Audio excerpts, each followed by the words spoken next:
لوری میں قرآن ملے گا تو اللہ کی قسم جوانی میں قرآن کی تلاوت سے گھر مہکے گا. یہی وجہ ہے ہسپتال میں چلے جاؤ، اللہ اکبر، مریض کے بیڈ کے سرانے دوائیں ملیں گی، فروٹ ملیں گے، جوس ملیں گے. ابے کی ناک میں نلکی لگی ہوئی ہے، اماں کو آکسیجن لگی ہوئی ہے، ہر کوئی آ رہا ہے، کوئی تکیے کے نیچے پیسے رکھ رہا ہے، ہر کوئی آ رہا ہے جوس لے کے آؤں، ہر کوئی آ رہا ہے فروٹ لے کے آؤں. مرنے والا آنکھوں کی اینیوں سے آنسو نکال نکال کے کہہ رہا ہے او لوگو مجھے جوس کی ضرورت کوئی نہیں، مجھے فروٹ کی ضرورت نہیں، اس وقت تو مجھے قرآن کی تلاوت کی ضرورت ہے. قرآن سناؤ مجھے کوئی آگے بڑھ کے. بیوی کا میں نہیں سنا سکتی.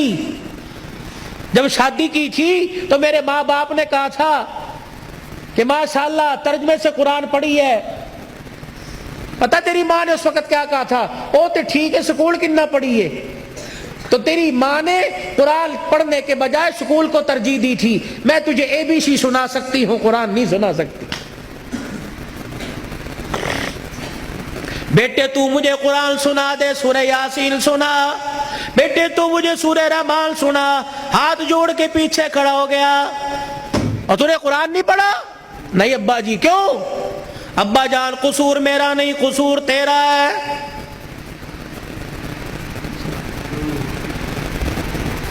تم نے کہا تھا 2 گھنٹے بولنا ہے تو گھنٹے میں ٹپ ٹپ ہونا شروع ہو گیا. بھائی پانی تو چھوڑو. درود شریف پڑھو، درود شریف پڑھ کے ساؤنڈ کو ہدیہ کرو.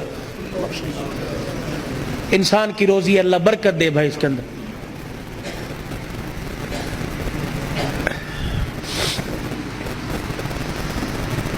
ابا جان آج کہہ رہا ہے قرآن سنا. کتھوں سنا میں تینوں قرآن؟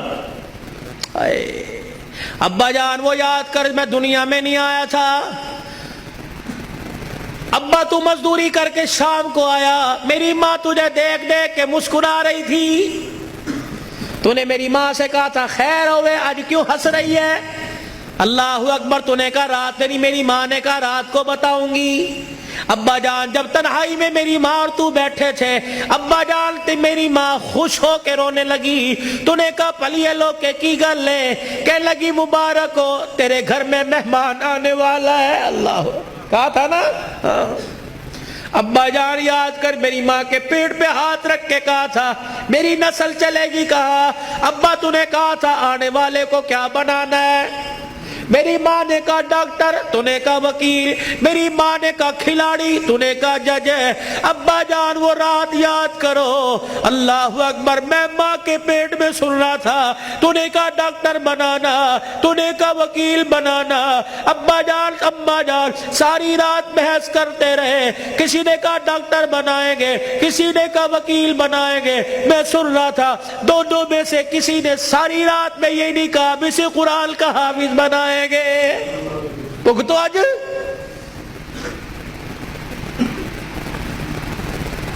بتاؤ ڈاکٹری کام آئی، وکالت کام آئی، کیا کام آ رہا ہے؟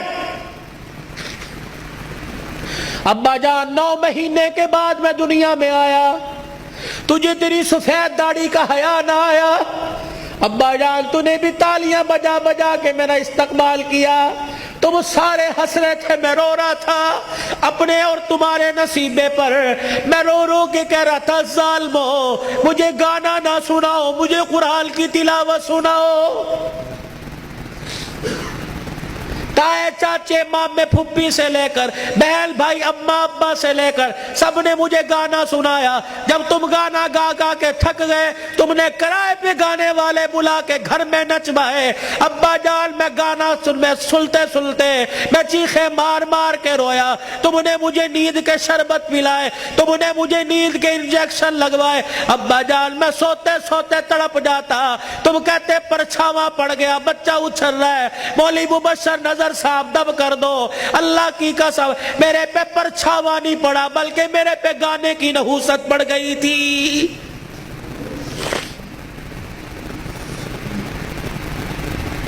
اتنا سا میں اسکول کا بیگ لے کے گھر سے نکلتا، گانے کی آواز سن کے نکلتا.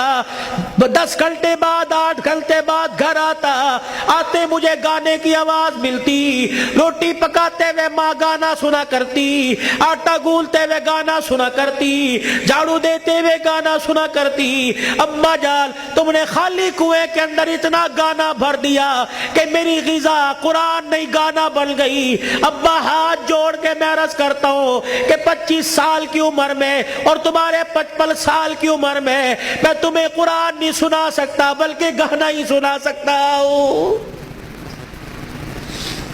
میں کہاں سے لاؤں وہ لال جو فاطمہ کی گود میں آیا تھا اور سیدہ فاطمہ الزہرا نے سینے سے لگایا اور سینے سے لگا کر بیٹے کو دودھ پلا کے مسکرا کے قرآن سنایا اور دل کی دنیا میں کہا اس قرآن کی قیمت کیا ادا کرے گا، اس مسکرانے کی قیمت کیا ادا کرے گا، اس گود کی قیمت کیا لگائے گا۔ تو حضرت حسین نے مسکرا کے ماں کی طرف دیکھا کہ اماں تو نے مجھے گود میں قرآن سنایا، انشاءاللہ میں کل کربلا کے میدان میں تجھے نیزے کی نوک پہ چڑھ کے اللہ کا قرآن سناؤں گا۔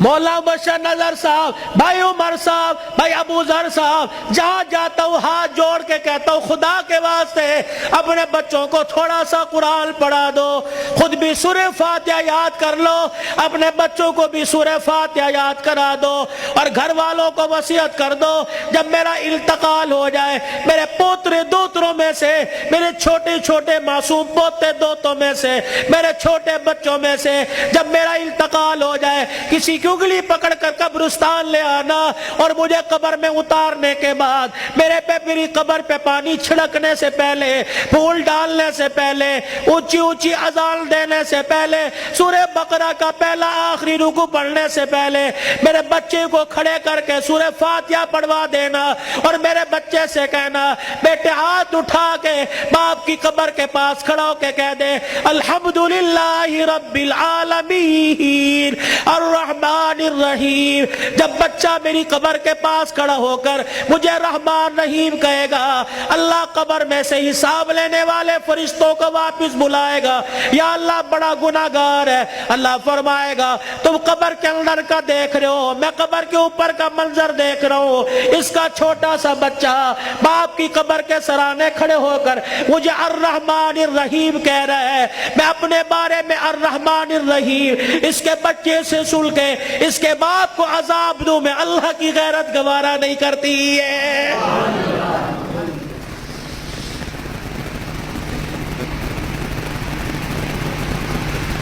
کتنا بڑا بنات کا مدرسہ یہاں بن رہا ہے، خدا کا احسان مانو، کس کے دل میں اللہ نے ڈالا، تمہارا رشتہ دار نہیں، نہ تمہارے باپ کے خاندان کا، نہ تمہارے ماں کے خاندان کا، یہ اللہ کا کرم ہوا، باہر کا پیسہ کما کر تمہارے گاؤں میں لا کر قرآن کے ادارے پہ لگا رہا ہے۔ دعا دیا کرو، اس کے لیے دعا کیا کرو اور اپنے لیے بھی دعا کرو، یا اللہ انگلینڈ کا پیسہ قبول کر لیا، میرا پیسہ کیوں میرے منہ پہ مار دیا، میرا پیسہ ڈاکٹروں پہ لگے گا، میرا پیسہ ہسپتالوں پہ لگے گا، میرا پیسہ جھوٹے مقدموں میں لگے گا، میرا پیسہ وکیلوں میں لگے گا، یا اللہ کب قبول کرے گا، میرا پیسہ مسجد پہ لگے گا، قرآن کے ادارے پہ لگے گا، میری کمائی قرآن کے ادارے پہ لگے گی، میری دنیا بھی بن جائے گی، میری آخرت بھی بن جائے گی۔